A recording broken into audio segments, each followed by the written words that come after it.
السلام عليكم ورحمة الله وبركاته. اللهم صل وسلم وبارك على سيدنا محمد وعلى آله وأصحابه أجمعين. إن شاء الله يا رب تكونوا بخير وفي أحسن حال. النهاردة حبيت أجيب لكم أفكار جديدة تنفعكم وتشيلوها رمضان، وحاجات موفرة جدا جدا جدا في الوقت اللي احنا فيه، إن بعد كده هتكون كل حاجة في السوق غالية، ومع ذلك احنا بنعمل ايه؟ بنفرح عيالنا، وبنأكلهمش أكل من بره، بنأكلهم أكل نضيف عارفين مصدره، شايفين نظافته، واحنا اللي عاملينه من صنع ايدينا. عملت لهم الرز الريزو زي ما مكتوب في العنوان كده معاكم، الرز الريزو. ايوه، وكمان عملنا جنب اكله تانية. دايما اقول لكم ما تقفوش طول النهار من الصبح بالليل، اعملوا من جنب اكله تانية، ما تجهديش نفسك ولا تتعبي نفسك. هنا انا جبت ايه؟ جبت زبده. هتعرفوا كل حاجه بس كملوا معايا الفيديو. جبت زبده، جبت شويه زيت، حطيتهم، وحطيت عليهم ايه؟ حطيت عليهم صوصات بقى. حطيت باربيكيو، وحطيت كاتشب، وحطيت مستردة. تقدروا تحطوا الصوصات اللي انتوا بتحبوها، بس انا بصراحه ما حبيتش احط المايونيز عشان بيكون تقريبا يعني في بيض. ما اعرفش المايونيز الجاهز ده بيبقى معمول ازاي يعني، فبصراحه ما حبيتش احط. وسبتهم يغلوا على النار شويه، وهما بيغلوا حطيت لهم بودره زعفران وقلبتها. بتنقل الرز في سكه تانية خالص، ومش هتحس بطعم الصوصات لو ما بتحبهاش على فكرة خالص، مش هيبان. طعم لذيذ وجميل واحلى من بتاع بره، وكمان انضف. تنسوش بقى ان انا سبت الرز كده على النار، وانا كنت هنا سلقه ايه؟ سلقه لسان ولحمه راس. اللسان واللحمه راس سلقتهم مع بعض بسرعه في اول اليوم. كان ورايا كده شويه مواعين، قلت اعملهم بما اني مشغله الغساله وكده، فلسه بدري على ميعاد الغدا، فرحت مولعه عليهم. كنت حطاهم على الرف يفكوا، وبصراحه بقالهم يومين كده، ورحت ايه؟ عاملاهم، غسلتهم وظبطتهم وحطيتهم ان هم كده كده كانوا مجمدين، فانا سبتهم. لو في صوت مضايقكم لا مؤاخذه بقى، انا بفصص البسله. ورحت بقى ايه؟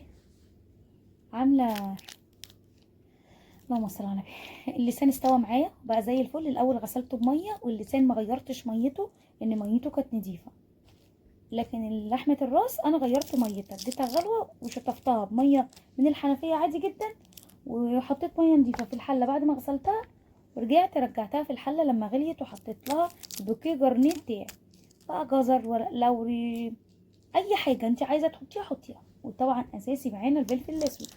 هنا بقى اللسان بيتقشر معايا بمنتهى السهوله. شايفين جماله بيتقشر ازاي؟ تحفه. طبعا ده حكايه. ولما تشوفوا طبعا حاجات زي كده للي بيحبها، عشان في ناس كتير تقول يعو قرف ويعو، لا احنا بنحبها، مش مهم انتوا تحبوها، انا بعرضها للي بيحبها او اللي بيبقى عايز يعرف دي ايه. راس البقرة او راس الجاموسة، هي ديت بتبقى ايه؟ لحمة الراس. واللسان بيبقى لسان البقرة او لسان الجاموسة، بس اللحمة دي لحمة بقر مش جاموس، لحمة بقر. البقرة اللي بيبقى لونها ابيض في اسود دي، عارفينها؟ ايوه هي دي، عشان انا لقيت حتة من القشرة بتاعتها، من القشرة بتاعت الفروة يعني. طبعا انا استغنيت عنها ونضفتها وظبطتها، ما تخافوش يعني مش هاكلها بجلدها. ندى عمالة تضحك وانا بسجل عشان بتفصص معايا البسلة.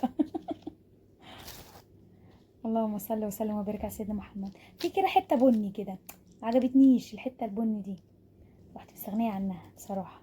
قصقصتها كده بالمقص عشان ما اهدرش في اللحمه، وفرتكها كده، لان هي بصراحه بامانه كانت دايبه دوب. اللهم صل وسلم وبارك على سيدنا محمد. وعملت ايه؟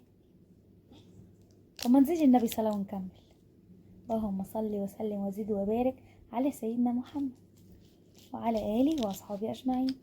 شوفوا بقى اللحمه شربتها حكايه. وخلي بالكم الشوربه بتاعت لحمه الراس ما بتترميش، الشوربه ما بتترميش.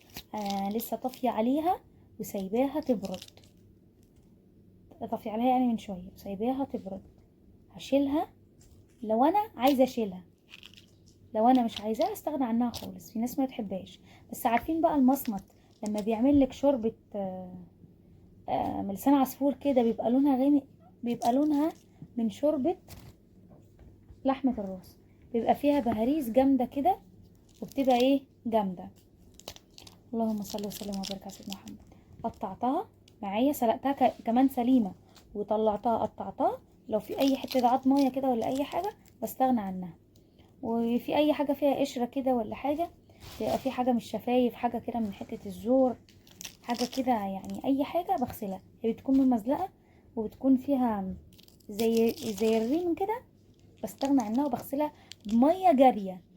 بميه جاريه، عايزه تحطي ليمون، تحطي اي حاجه تغسليها بيها براحتك، بس انا بغسلها بميه جاريه. لما بتكون بحس ان هي محتاجه تتغسل غسله نظيفه اكتر، بروح عامله ايه، ميه ودقيق وملح وبعملها. ويلا كمان نشوف، سيبناها تبرد بعد ما صفيناهم كده وقطعنا اللسان. اهم حاجه اللسان يتقشر وهو سخن. انا كنت هعمل ريزو. الريزو بيحتاج ايه؟ انا بعمله ببانيه قطع صغيره، او ينفع ستريبس عادي، بس انا بصراحه بعمله كده.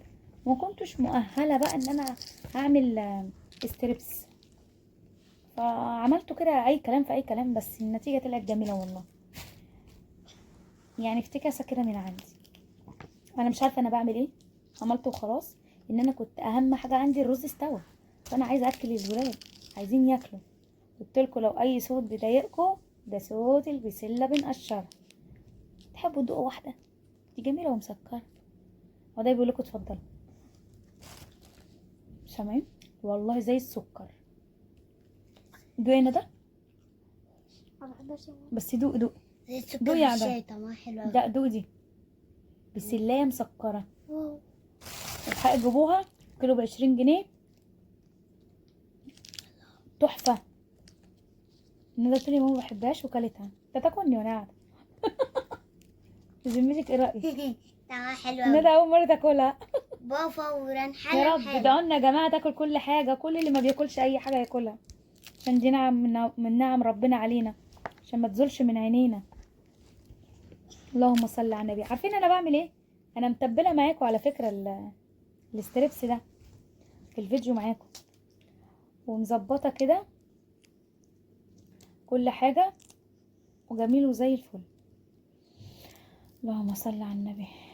جبت بقى ايه؟ جبت دقيق، جبت بودر زعفران، جبت شويه نشا، حطيت ميه وبهارات بطاطس اللي انا عاملاها في البيت، وعملتها على الدقيق وقلبتهم كويس، وحطيت فيهم في الميه، وحطيتهم كده فيهم ايه، حطيته فيهم في الخلطه دي، حطيت فيها البانيه. جبت الدقيق ونشا وناشفين، وحطيت عليهم بهارات البطاطس، وما حطيتش عليهم اي حاجه لان في الميه حط عليهم بودره زعفران. حطيت عليهم بودره زعفران تدي لون جميل، بس جت مني زياده شويه، بس رغم كده يعني الدقيق مفهوش، فما ادتش لون جامد قوي. بس كده كانت حلوه وجميله وزي الفل. بليتها في الميه ونزلتها في الزيت على طول. بليتها في الميه ونزلتها في الزيت على طول. كان ممكن بقى عملت لها كفر كبير بقى من الميه للدقيق لكده، لكن لا، انا عملت كده. في خلطات بتتباع جاهزه للكنتاكي والحاجات دي، بس انا ما اعرفش والله بصراحه هي بتتباع فين. خلطه كده بيتعمل لها ربه كده وبيتعمل لها حاجات، انا ما اعرفش بتتباع فين بصراحه، لكن هي بتبقى جميله جدا طبعا، وبتظبط الطعم والنكهه زي بتاعت بره بالظبط. انا بحب اعمل الرز بالطريقه دي، بيكون انسب طريقه. تقدري تحطي فيه بصلايه، تقدري تحطي فيه فص ثوم، تقدري تحطي فيه اي حاجه انت عايزاها. ما تعمليش زيي، انا حطيت مرقه دجاج ما حطيتش ملح، ولقيته في الاخر محتاج ملح. عملت ايه؟ حطيت له طبعا ملح، ما حطيتش فلفل اسمر، ما حطيتش اي حاجه تانية، ولا حتى حبهان ولا اي حاجه. وقطعت الفراخ على ايدي كده بالمقص وحطيتها، وكانت في منتهى الجمال، واكله حلوه وبسيطه. عشان احلي الاكل للولاد عملت لهم ايه؟ مين يقول لي عملت لهم ايه؟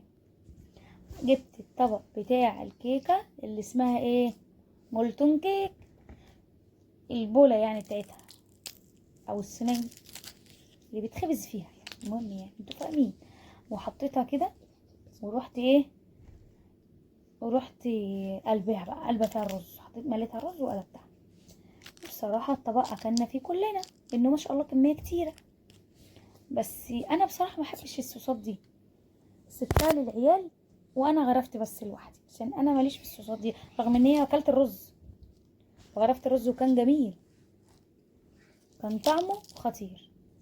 والله ما هتحس بطعم الصوصات دي وهي في قلب الرز، لان هي اوريدي فيها مواد حافظه، وبخرتها في السمنه والزيت وقلبتهم، فادام حاجه اتحطت على النار كل المواد الحافظه اللي فيها اللي بتاكسد او بتغير الطعم بستغنى عنها خالص. ان هي المواد الحافظه دي مش بحب احطها قوي، ان انا عامه مش بحبها الصوصات، ما بحبش غير المايونيز. لكن حطيت بقى الكاتشب والصوصات دي كلها وقلبتها مع بعض. وهنا جبت ايه؟ جبت 3 اطباق بقى التلاجة عادية خالص، اللي هي الفوم دي، الفوم الابيض دي، وتحط في التلاجة، بتحافظ على المكان، بتخلي شكل التلاجة حلو وشيك. طبعا لازم تبقي عارفه انت شايله ايه، لو مش هتعرفي انت شايله ايه اكتبي بقى عليهم.